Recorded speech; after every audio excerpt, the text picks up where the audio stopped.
Hello' everyone, নমস্কাৰ সকলোকে। আমি ওলালোঁ দেউতাৰ শ্ৰাদ্ধ পাতিবলৈ গাঁৱৰ ঘৰলৈ বুলি, মানে শহুৰ দেউতাৰ শ্ৰাদ্ধ আমি গাঁৱৰ ঘৰতে পাতোঁ।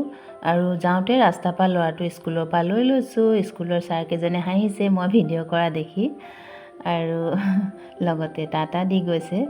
আৰু ল'ৰালৈ আমি ওলালোঁ গাঁৱলৈ বুলি। আমি তিনিজন ককাই ভাই, তিনিজনী জা জোৱালী একেলগতে একেখন ঘৰতে ঘাই ঘৰতে শ্ৰাদ্ধ বা পূজা আজা যিকোনো বস্তু একেটা জেগাতে এতিয়ালৈকে পাতি আছোঁ। আগলৈও এনেকেই হৈ থাকক বুলি মই কামনা কৰোঁ। আৰু আমাৰ এইটো শ্ৰাদ্ধটো আচলতে বছৰেকীয়া শ্ৰাদ্ধ নহয়, 16 দিনীয়া যিটো আমি পিতৃপক্ষ মানুহ, তাতে আমাৰ মানে মৃতকক সকাম এখন দিব লাগে।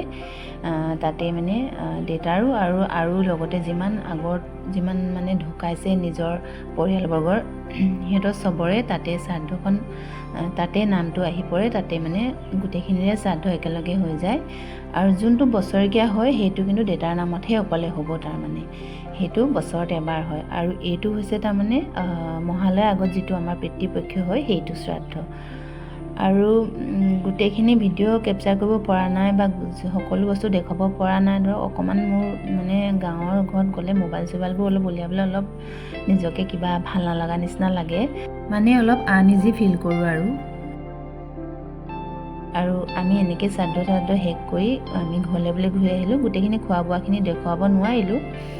আৰু আজিৰ ভিডিঅ'টো ইমানেই। ভাল লাগিলে লাইক শ্বেয়াৰ ছাবস্ক্ৰাইব কৰিব। Thank you, bye by.